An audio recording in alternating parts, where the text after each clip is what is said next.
আসসালামু আলাইকুম ওয়া রাহমাতুল্লাহি ওয়া বারাকাতুহু। আলহামদুলিল্লাহি রাব্বিল আলামিন ওয়াসসালাতু ওয়াসসালামু আলা সাইয়্যিদিল আম্বিয়াই ওয়াল মুরসালিন ওয়া আলা আলিহি ওয়া আসহাবিহি আজমাইন। সুপ্রিয় দর্শক শ্রোতা, শুরু করছি আলোকিত প্রতিদিন অনুষ্ঠান। এই মুহূর্তে যে যেখান থেকে এই অনুষ্ঠান দেখছেন শুনছেন, সকলকে আন্তরিক প্রীতি ও শুভেচ্ছা। দর্শক শ্রোতা, আজ আমরা একটি চমৎকার বিষয় নিয়ে আলোচনা করব। আর এই বিষয়টি নিয়ে আলোচনা করার জন্যে আমাদের স্টুডিওতে অতিথি হিসেবে উপস্থিত হয়েছেন একজন বিশিষ্ট ইসলামী চিন্তাবিদ। অতিথি হিসেবে আমাদের সাথে আজ আছেন মানারাত ইন্টারন্যাশনাল ইউনিভার্সিটির সম্মানিত সহকারী অধ্যাপক, বিশিষ্ট ইসলামী চিন্তাবিদ ডক্টর মোহাম্মদ রুহুল আমিন রব্বানী। আসসালামু আলাইকুম ওয়া রাহমাতুল্লাহ। ওয়ালাইকুম আসসালাম ওয়া রাহমাতুল্লাহি ওয়া বারাকাতুহু। মোহতারাম, কেমন আছেন আপনি? জি আলহামদুলিল্লাহ ভালো আছি। আপনি কেমন আছেন? আলহামদুলিল্লাহ ভালো আছি। আলহামদুলিল্লাহ।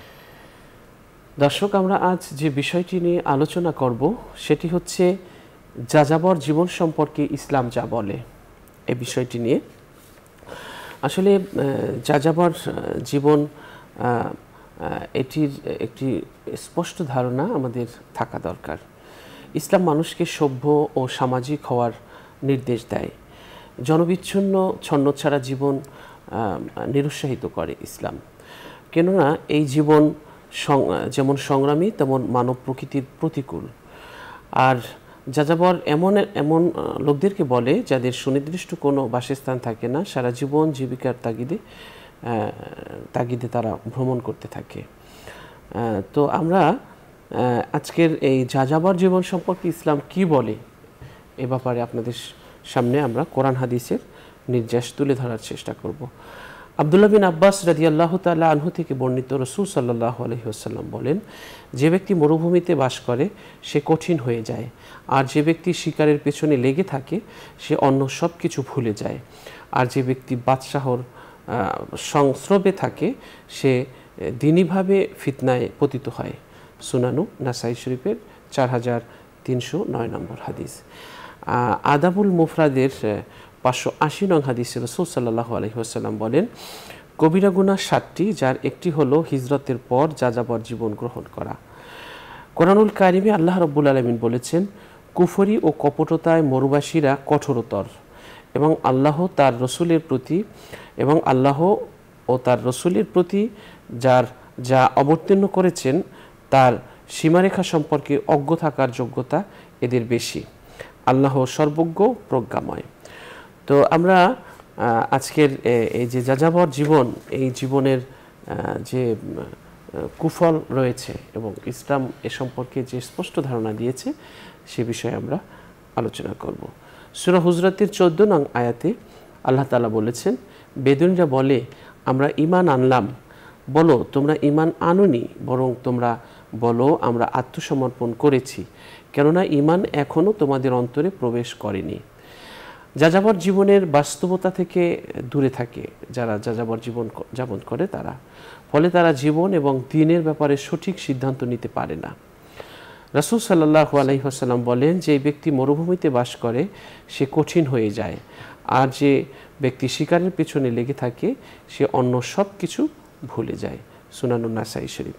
তো আমরা আজকের অতিথির কাছ থেকে এই বিষয়টি নিয়ে গুরুত্বপূর্ণ আলোচনা শুনব। দর্শক, আমরা অতিথির কাছে যাচ্ছি। মোহতারাম, আমরা অনেকেই আছি যে আমাদের স্বাভাবিক জীবন ছেড়ে, আমরা সংসার ছেড়ে একেবারে যাযাবরী জীবন গ্রহণ করে নেই।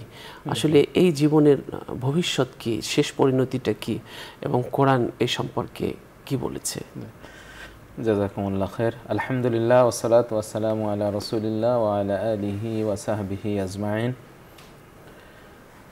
আজকের আমাদের এই অনুষ্ঠান পৃথিবীর যে প্রান্ত থেকে যেভাবে দেখছেন সকলকেই আমরা মোবারকবাদ জানাচ্ছি। আসলে যাযাবর জীবন, যাযাবর শব্দটি আমাদের বাংলায় বহুল প্রচারিত একটি শব্দ। যাযাবরের প্রতিশব্দ হিসেবে কোরআনে কারীমে আল্লাহ তাআলা আরাব শব্দটি ব্যবহার করেছেন। আবার আমরা এটাকে বেদুইন নামে চিনি। বেদুইনি যে জীবন, সে জীবন কোরআনে কারীমের মধ্যে সরাসরি এই আরাব শব্দ উল্লেখ করা হয়েছে 10টি আয়াতে। এছাড়া যাযাবার যারা তাদের বিভিন্ন কার্যক্রমের সমালোচনা করা হয়েছে অন্য আরও 9টি আয়াতে। তাছাড়া কোনো কোনো মুফাসসির আরও 4টি আয়াতের ব্যাপারে বলেছেন যে এগুলো যাযাবারদের সম্পর্কে বা বেদুইনদের সম্পর্কে আলোচিত হয়েছে এই আয়াতগুলোতে। তো সব মিলিয়ে আমরা দেখতে পাই যে মোট 24টি আয়াতে এই যাযাবারদের জীবন সংক্রান্ত আলোচনা এসেছে। তো এখানে যে সূরাগুলোর মধ্যে এই যাযাবারদের আলোচনা এসেছে সবগুলো সূরা হচ্ছে মাদানী, অর্থাৎ আল্লাহ রসুলের হিজরাতের পরে বেদুইনদের সংক্রান্ত আলোচনাটি এসেছে কোরআনে কারিমে। সবচেয়ে বেশি আলোচিত হয়েছে বেদুইনদের কার্যক্রম, তাদের কথা, সেটা হচ্ছে সূরা আত-তাওবার মধ্যে। কোরআনে কারিম যাযাবার জীবনের যে মূল বৈশিষ্ট্য উল্লেখ করেছে সেটা আমরা দেখি যে তারা মানে ছিন্নমূল, অর্থাৎ মানব সমাজ থেকে তারা বিচ্ছিন্ন থাকে, এটা হচ্ছে তাদের প্রধান বৈশিষ্ট্য। যেমন মুনাফিকদের আলোচনা করতে যে আল্লাহ সুবহানাহু ওয়া তাআলা সূরা আল আহজাবের 20 নম্বর আয়াতে আল্লাহ তাআলা এ শব্দ উল্লেখ করে বলেছেন যে ওয়াইয়াতিল আহজাবু ইউআদ্দু লাউ আন্নাহুম বাদুনা ফিল আরাব ইয়াসআলুনা আন আমবাইহিম। অর্থাৎ আহজাব যুদ্ধের পরবর্তী সময় অবতীর্ণ এই আয়াতে আল্লাহ তাআলা বলছেন যে ওরা মনে করে, অর্থাৎ মুনাফিকরা মনে করে যে সম্মিলিত বাহিনী এখনও চলে যায়নি, সম্মিলিত বাহিনী যদি আবার এসে যায় তাহলে তারা কামনা করবে যে তারা ওই যে মরুচারীদের মতো, অর্থাৎ যাযাবারদের মধ্য থেকে তারা তোমাদের সংবাদ নিয়ে আসবে, তারা তোমাদের মধ্যে অবস্থান করলেও তারা যুদ্ধ সামান্যই করত। মুনাফিকদের দৃষ্টান্ত দিতে যে এখানে যাযাবারদের যে বৈশিষ্ট্য আল্লাহ তাআলা উল্লেখ করেছেন সেখানে বলেছেন তারা মরুচারী, অর্থাৎ এখানে কিছুদিন অবস্থান করে, ওখানে কিছুদিন মরুভূমির এখানে একটু তাঁবু গাড়ে, আবার একটু পরে ওখানে তাঁবু গাড়ে, এভাবে। একইভাবে আল্লাহ তাআলা সূরা ইউসুফের মধ্যে ইউসুফ আলাইহিস সালামের যে ঘটনা, সে ঘটনায় বলেছেন ওয়াজাআ বিকুম মিনাল বাদউই, অর্থাৎ তিনি তোমাদেরকে গ্রাম থেকে নিয়ে এসেছেন। তো এই আয়াত দুটিতে মূলত যাযাবারদের জীবনের যে বৈশিষ্ট্য ফুটে উঠেছে সেটা হচ্ছে তারা মানব সমাজ থেকে বিচ্ছিন্ন থাকে এবং সবসময় কি থাকে না, এক স্থানে বসবাস করে না, এদিকে এদিকে বিভিন্ন জায়গায় ঘুরে বেড়ায়। তো কোরআনে কারিমে যাযাবার যারা রয়েছে তাদেরকে 3টি শ্রেণীতে ভাগ করা হয়েছে। এক নম্বর হচ্ছে যে কিছু যাযাবার রয়েছে যারা মুমিন, তাদের সম্পর্কে আল্লাহ তাআলা সূরা আত-তাওবার 99 নম্বর আয়াতে বলছেন ওমিনাল আরাবি মান ইউমিন বিল্লাহি ওয়াল ইয়াউমিল আখির, যে আরব বা বেদুইনদের কেউ কেউ আছে যারা আল্লাহ এবং পরকালের উপরে বিশ্বাস করে এবং তারা যা আল্লাহর পথে ব্যয় করে সেই ব্যয়কে তারা তার আল্লাহর নৈকট্য ও রাসূলের দোয়া লাভের মাধ্যম হিসেবে মনে করে। সত্যিই তা আল্লাহর নিকট, আল্লাহর নৈকট্য লাভের একটা মাধ্যম। অচিরেই আল্লাহ তাআলা তাদেরকে তার রহমতের মধ্যে প্রবিষ্ট করাবেন। তো এই আয়াত দ্বারা স্পষ্ট বোঝা যাচ্ছে যে মুমিনদের, এই বেদুইনদের মধ্যে বা যাযাবারদের মধ্যে একটা শ্রেণী ছিল যারা মুমিন। বর্তমান সময়ের সঙ্গে অবশ্য আয়াতটি প্রাসঙ্গিক, যে যারা আমরা বিভিন্ন ধরনের দেখি তাদের মধ্যে অনেকেই রয়েছে মুমিন মুসলিম। এরপরে আল্লাহ তাআলা যাযাবারদের ইসলাম সম্পর্কে বলছেন যে আয়াতটি আপনিও বলেছেন যে ক্বালাতিল আরাবু আমান্না কুল লাম তুমিনু ওয়ালাকিন কুলু আসলামনা। আল্লাহ তাআলা বেদুইনদের সম্পর্কে বলছে যে ওরা বলে, বেদুইনরা বলে আমরা ঈমান আনলাম।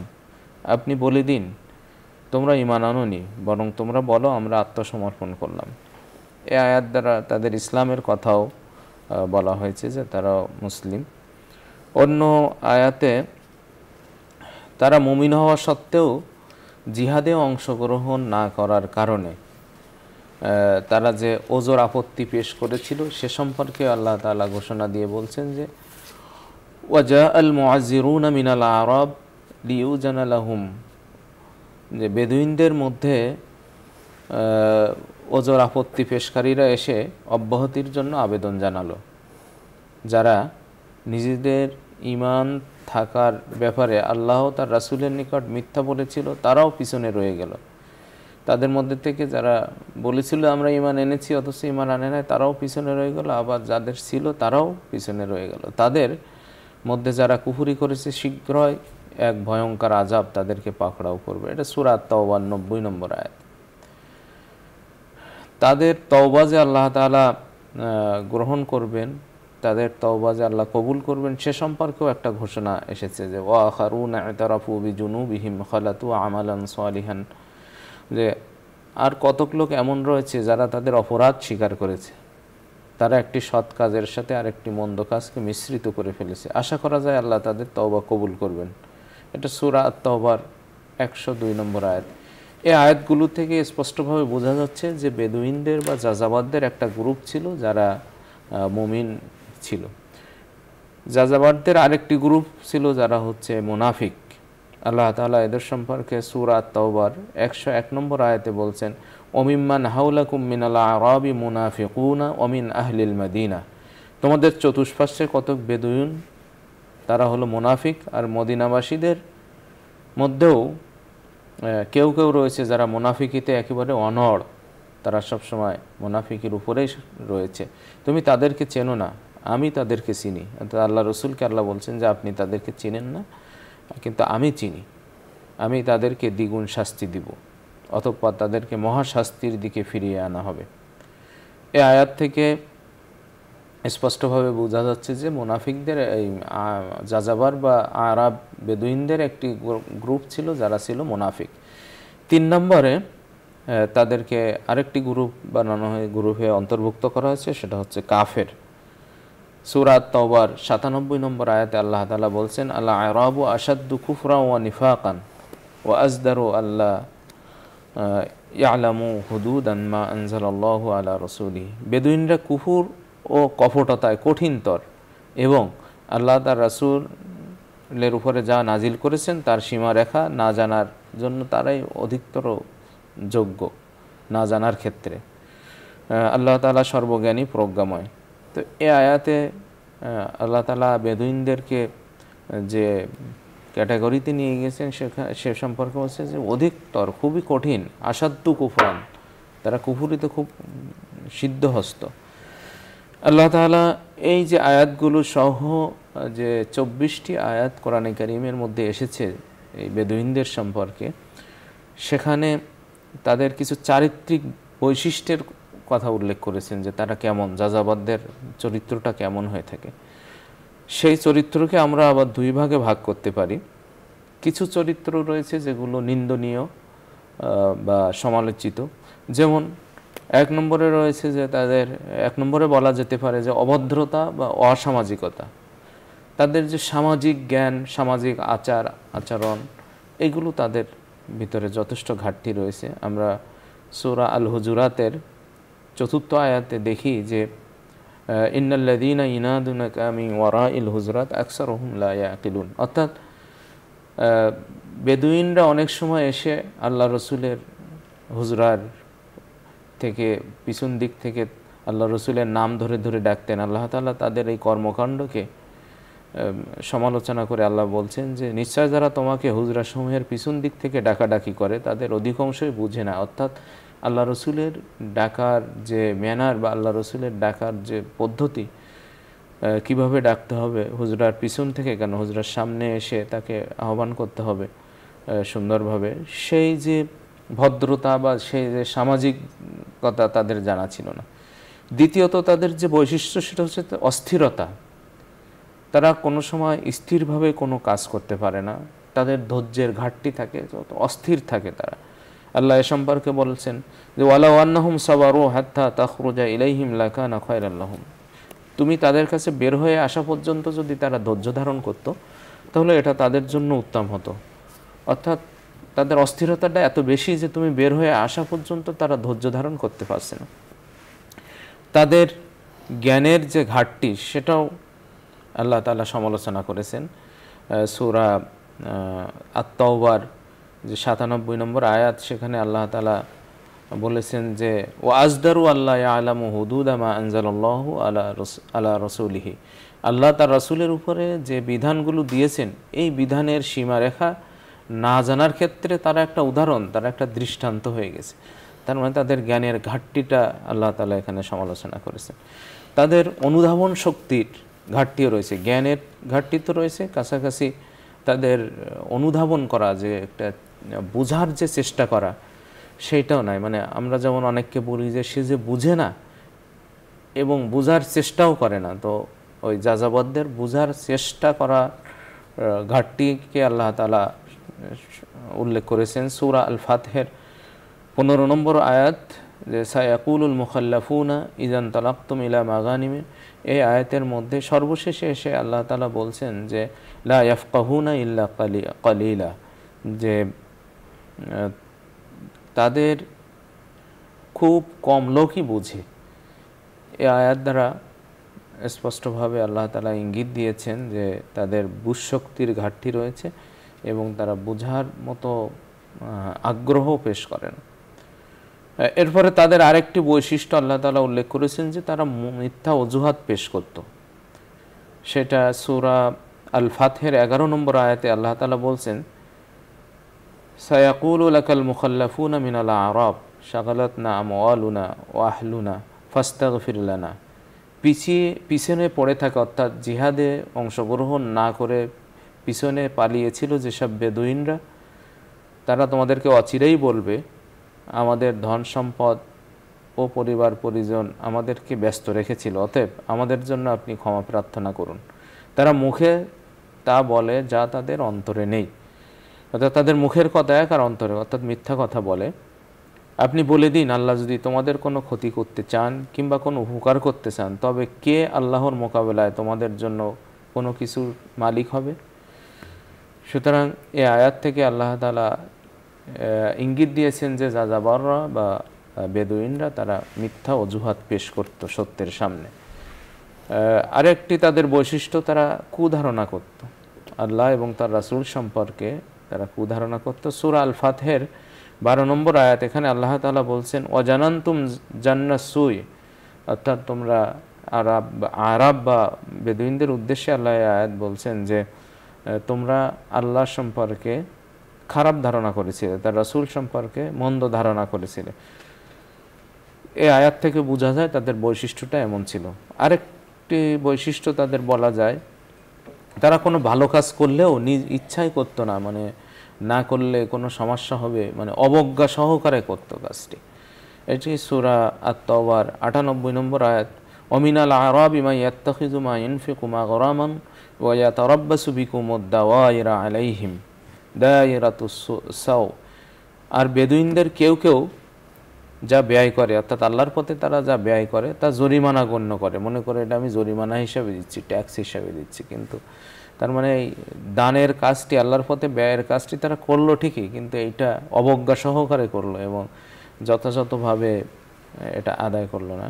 এটা তাদের একটি স্বভাব। আরেকটি স্বভাব তাদের হচ্ছে যে তারা বস্তুবাদী ছিল। সব জায়গায় তারা বস্তুবাদী কামনা, বস্তুকেন্দ্রিক, অর্থ সম্পদ কেন্দ্রিক, তারা এর প্রতি বেশি লোভী ছিল এবং তার প্রতি তারা খুব আগ্রহী ছিল।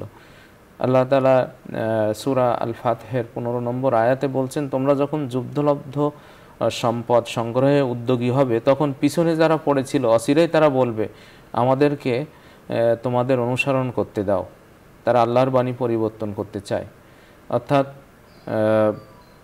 তারা ওই যে যুদ্ধলব্ধ সম্পদ, মুসলমানরা যুদ্ধে যে জিহাদে যে যুদ্ধলব্ধ সম্পদ পেয়েছে ওই সম্পদের তারা অংশীদারি হতে চায়, তারা এটাকে বড় করেই দেখে। এরপরে আরেকটি তাদের বৈশিষ্ট্য মিথ্যা শপথ, অর্থাৎ তারা কথায় কথায় মিথ্যা শপথ করে। সূরা আত-তাওবার 95 নম্বর আয়াতে আল্লাহ বলছেন সায়াহলিফুনা বিল্লাহি লাকুম ইদান কালাবতুম ইলাইহিম লিতুরিদু আনহুম। যখন তোমরা তাদের কাছে ফিরে যাবে তখন অচিরেই তোমাদের কাছে আল্লাহর নামে তারা শপথ করবে যাতে তোমরা তাদেরকে উপেক্ষা করো। তার মানে তারা এই শপথটা করবে হচ্ছে মিথ্যা শপথ করবে আর কি, মিথ্যা বারবারে তারা মিথ্যা শপথ করে যে আমরা, সুতরাং তোমরা তাদেরকে উপেক্ষা করো, নিশ্চয় তারা অপবিত্র এবং জাহান্নাম হলো তাদের আশ্রয়স্থল। তাদেরকে এখানে আল্লাহ তাআলা কঠোর হুঁশিয়ারি দিয়েছেন যে তোমরা এভাবে মিথ্যা শপথ করলে তোমাদের জন্য এটা জাহান্নামের কারণ হয়ে দাঁড়াবে। তাদের আরেকটি বৈশিষ্ট্য, এটা আমরা যেটাকে নেগেটিভ বৈশিষ্ট্য বা নেতিবাচক বৈশিষ্ট্য বলতে পারি, সেটা হচ্ছে যে তারা একটি ভালো কাজ করে আবার এটাকে খোঁটা দিয়ে থাকে। অনেকেই যেটা করে, যে আল্লাহ সূরা আল হুজুরাতের মধ্যে এই ঘোষণা দিয়ে বলছেন যে ওয়ায়ামুন্নুনা আলাইকা আন আসলামু কুল লা তামুন্নু আলাইয়া ইসলামাকুম, তারা ইসলাম গ্রহণ করে তোমাকে উপকার করেছে এটা মনে করে এবং এভাবে তারা খোঁটা দেয় যে আমরা তো ইসলাম গ্রহণ করেছি। আপনি তাদেরকে বলে দিন যে তোমরা ইসলাম গ্রহণ করার কারণে এভাবে আমার কাছে এভাবে ইসলাম গ্রহণটাকে ওসিলা হিসেবে তোমরা উপস্থাপন করো না বা খোঁটা দিও না, বরং আল্লাহ তাআলা তোমাদেরকে হেদায়েত দিয়েছেন, দয়া করে হেদায়েত দিয়েছেন, এজন্য তোমরা ইসলাম গ্রহণ করতে পেরেছ, এইটা তোমরা দৃঢ়ভাবে বিশ্বাস করো। এগুলো হচ্ছে পজিটিভ। নেগেটিভ কিছু বৈশিষ্ট্য আল্লাহ তাআলা তুলে ধরেছেন, সাথে সাথে কিছু পজিটিভ বৈশিষ্ট্যও আল্লাহ তাআলা এই বেদুইনদের বা যাযাবরদের উল্লেখ করেছেন। যেমন তাদের ইখলাস সম্পর্কে আল্লাহ তাআলা সূরা আত-তাওবার 99 নম্বর আয়াতে আল্লাহ তাআলা বলছেন অমিনাল আরাবি মান ইউমিনু বিল্লাহি ওয়াল ইয়াউমিল আখির ওয়া ইয়াত্তাখিযু মা ইউনফিকু কুরবাতান ইনদাল্লাহ। তারা আল্লাহ তাআলার আরব বা বেদুইনদের একটি দল রয়েছে যারা আল্লাহ এবং তার ইয়াউমুল আখির শেষ দিবসের উপরে ঈমান আনে এবং তারা আল্লাহর সন্তুষ্টি অর্জনের, আল্লাহর নৈকট্য লাভের জন্য তারা মূলত কিছু দান সাদাকা করে, যার মাধ্যমে তারা আল্লাহর নৈকট্য পেতে পারে এবং রাসূলের দোয়া পেতে পারে, রাসূলের ভালোবাসা পেতে পারে, এজন্য তারা করে। এরপরে তাদের আরেকটি গুণের আল্লাহ তাআলা প্রশংসা করেছেন, যেটা হচ্ছে ক্রন্দন।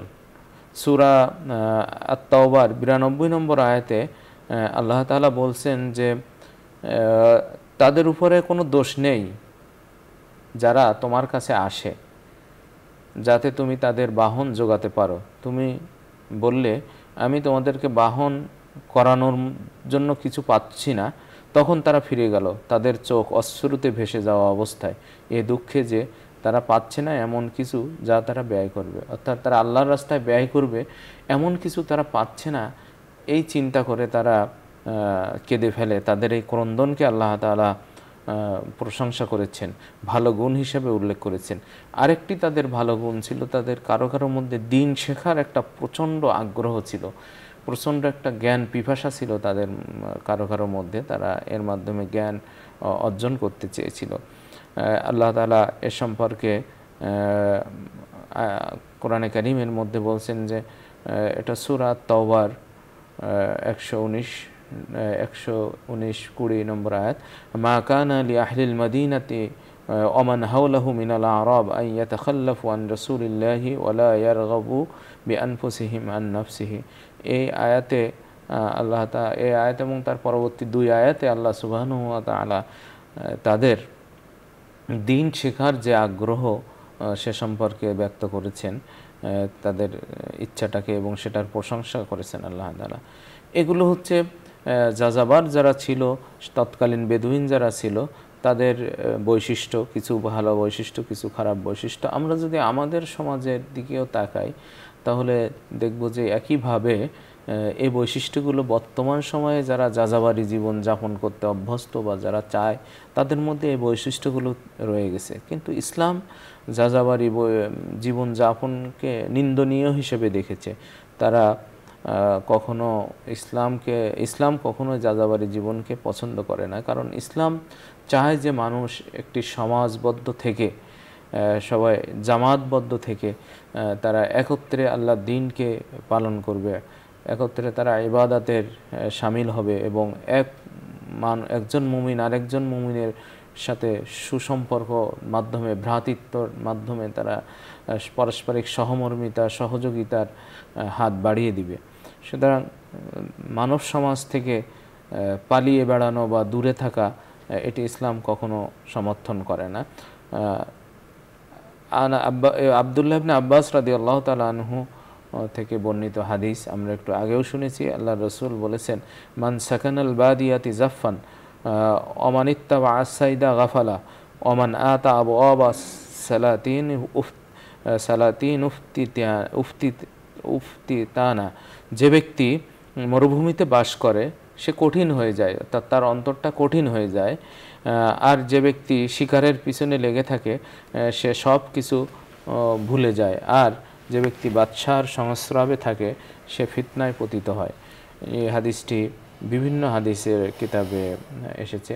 অন্য একটি হাদিসে যেটা ইমাম তাবরানী সহ অনেকে উল্লেখ করেছেন, আল্লাহ রসুল সম্পর্কে হযরত সাহাল বিন আবি হুসাইমা উনি বলছেন যে আমি সামিতু রাসূল আল্লাহ সাল্লাল্লাহু আলাইহি সাল্লাম, আমি রাসূল সাল্লাল্লাহু আলাইহি সাল্লামকে বলতে শুনেছি যে তোমরা 7টি কবিরা গুনাহ থেকে, বড় গুনাহ থেকে তোমরা বেঁচে থাকো। জি মোহতারাম, ধন্যবাদ আপনাকে। দর্শক, আমরা চমৎকার আলোচনা শুনলাম মোহতারামের কাছ থেকে। আসলে রাসূল সাল্লাল্লাহু আলাইহি ওয়াসাল্লাম পৃথিবীর সেরা মানুষ। তিনি পরিবার, সংসার, সব কিছু, ধর্ম, সব কিছুকে নিয়েই তিনি পৃথিবীর সেরা মানুষ ছিলেন। তো আমরা আসলে বৈরাগ্যের যে জীবন সেটাকে আমরা অভ্যেসে পরিণত করব না। অনেকে আছি আমরা আধ্যাত্মিকতার শীর্ষ চূড়ায় আরোহণ করার জন্যে সংসার ছেড়ে দায়দায়িত্বর যে একটা দায়ভার আছে, দায়বদ্ধতা আছে, সেগুলোকে এড়িয়ে আমরা ছুটে চলি নিরন্তর যাযাবর জীবনে। সেটা কিন্তু নিন্দনীয়। ইসলাম সেটাকে কখনো অ্যালাউ করে না। অন্যদিকে এই যে যাযাবর জীবন, এটা যদি ব্যক্তি যদি অপারগতার কারণে যাযাবর জীবন বেছে নেয়, অর্থাৎ জীবন জীবিকার তাগিদে, তাহলে সেক্ষেত্রে লোকালয় থেকে দূরে থাকলেও যাদের দিন পালনে কোনো সমস্যা হয় না তাদের জন্য যাযাবর জীবন নিন্দনীয় নয়। কোরআনুল কারিমের সূরা তাওবার 99 নং আয়াতে আল্লাহ তাআলা বলেছেন, মরুবাসীদের কেউ কেউ আল্লাহে ও পরকালে ঈমান রাখে এবং যা ব্যয় করে তাকে আল্লাহর সান্নিধ্য এবং রসুলের দোয়া লাভের উপায় মনে করে। বাস্তবেই তা তাদের জন্য আল্লাহর সান্নিধ্য লাভের উপায়। আল্লাহ তাদেরকে নিজ রহমতে দাখিল করবেন, নিশ্চয়ই আল্লাহ ক্ষমাশীল। সুতরাং এখানে আমরা বুঝতে পারলাম যে অপারগতার কারণে যদি কেউ এই জীবন বেছে নেয় তাহলে সেক্ষেত্রে তার জন্য নিন্দনীয় নয়। মহান আল্লাহ তাআলা অন্যত্র বলেন, যদি তোমরা আল্লাহ ও তার রাসূলের আনুগত্য করো তবে তোমাদের কর্মফল সামান্য পরিমাণও লাঘব করা হবে না। আল্লাহ ক্ষমাশীল, পরম দয়ালু। দিন পালন তথা আল্লাহ ও তার রাসূলের আনুগত্যের মাধ্যমে যাযাবররাও ইহকাল এবং পরকালে মর্যাদা লাভ করতে পারে যদি দিন ধর্ম পালন করে এবং যদি অপারগতার কারণে এই জীবন তাদেরকে বেছে নিতে হয় আর কোনো পথ না থাকে, উপায় না থাকে, তাহলে সেক্ষেত্রে। তো আজকের আমরা যাযাবর জীবন সম্পর্কে ইসলাম কি বলে তার আমরা একটি চিত্র আপনাদের মাঝে তুলে ধরার চেষ্টা করেছি। তবে অপারগতার কারণে জীবন জীবিকার পেটের তাগিদে যারা এই যাযাবরী জীবন যাপন করতে হয় তাদেরকে আমরা কখনো অসহযোগিতা নয় এবং তাদেরকে কোনো ধরনের কষ্ট দেয়া নয়, বরং তাদেরকে আমরা সহযোগিতা করব এবং তাদেরকে আমরা মানুষ হিসেবে দেখার চেষ্টা করব যে তারাও আল্লাহরই পরিবারের সদস্য। এই পৃথিবীর সব মানুষই আল্লাহর পরিবারের সদস্য। সুতরাং ছোট বড়, ধনী গরিব, সাদা কালো, শিক্ষিত অশিক্ষিত, এই ভেদাভেদ ভুলে মানুষ হিসেবে তাদেরকে যতটুকু সহযোগিতা করা যায় ততটুকু সহযোগিতা আমাদের করতে হবে। আল্লাহ তাআলা আমাদের সকলকে সেই তৌফিক দান করুন। আল্লাহ তাআলা সবাইকে সুস্থ স্বাভাবিক জীবনযাপনের তৌফিক দান করুন। দর্শক, আমরা একটি মোনাজাত করব, আপনারাও চাইলে আমাদের সাথে মোনাজাতে শরীক হতে পারবেন।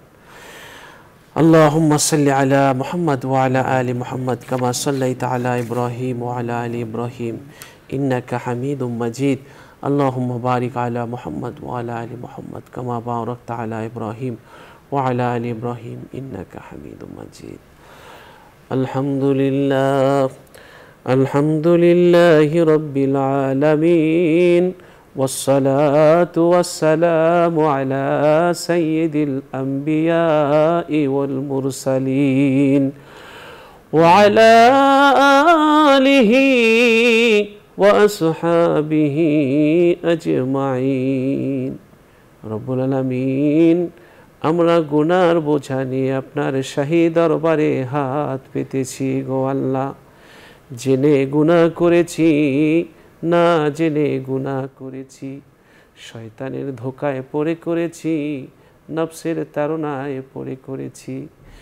গুনার বোঝা এত ভারী হয়ে গেছে গো আল্লাহ, আর বয়ে বেড়াতে পারছি না। গুনার বোঝা মাথায় লইয়া ঘুরিতেছি, মাফ করিয়া দাও গো মাওলা ইলাহি।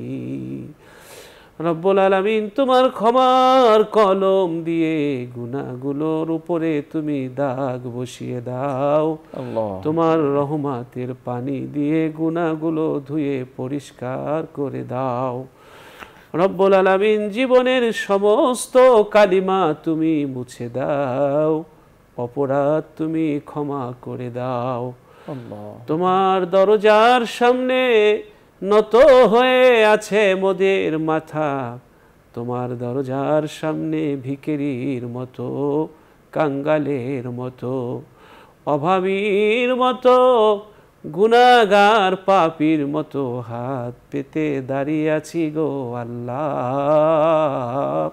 তুমি একটু আমাদের মোনাজাতের দিকে নজর ফেরাও, আমাদের দিকে একটু মুখ তুলে তাকাও, আমাদের দিকে রহমতের দৃষ্টি ফেরাও। রব্বুল আলামিন, নেক দিয়ে আমলনামা পরিপূর্ণ করে দাও। রব্বুল আলামিন, যত গুনাহ করেছি ভুলে গেছি তাও তুমি ক্ষমা করে দাও। তোমার সামনে বিনীত হয়ে আছে শ্রবণ শক্তি, দৃষ্টি শক্তি, মস্তিষ্ক, হাড়, ধমনী, তুমি ক্ষমার চাদরে মোদের আবৃত করে নাও। রব্বুল আলামিন, আশ্রয় চাই তোমার কাছে, তোমার কাছে আশ্রয় চাই জাহান্নামের শাস্তি থেকে, কবরের শাস্তি থেকে, জীবন মৃত্যুর পরীক্ষা থেকে, গুনাহ এবং ঋণ থেকে।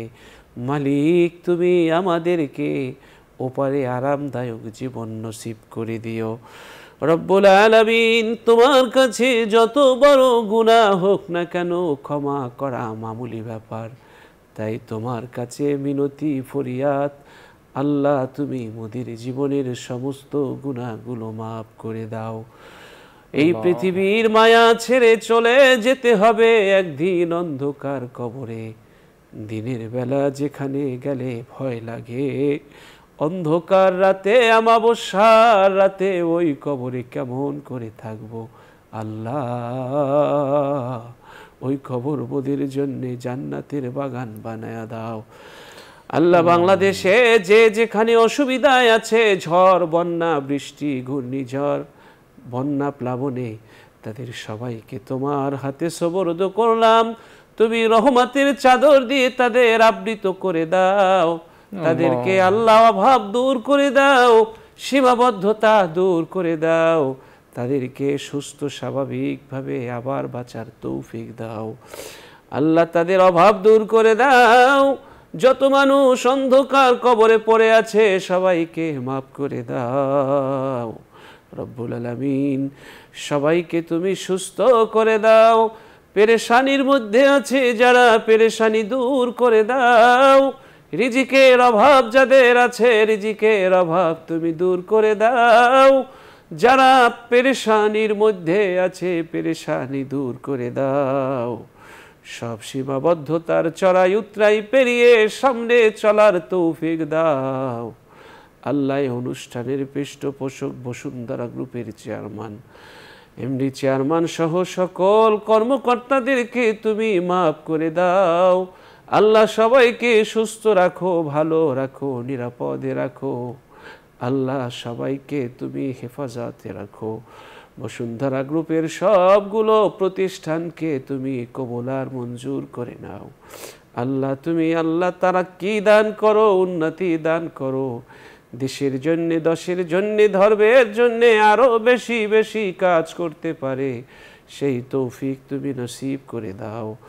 রব্বিরহামহুমা কামা রাব্বায়ানি সগীরা সুবহানা রাব্বিকা রব্বিল ইজ্জাতি আম্মা ইয়াসিফুন ওয়া সালামুন আলাল মুরসালিন ওয়ালহামদুলিল্লাহি রাব্বিল আলামিন। দর্শক, আমরা আজ এখানে শেষ করছি। দেখা হবে আগামীকাল ঠিক এই সময়। আল্লাহ হাফেজ। আসসালামু আলাইকুম ওয়া রাহমাতুল্লাহি ওয়া বারাকাতুহু।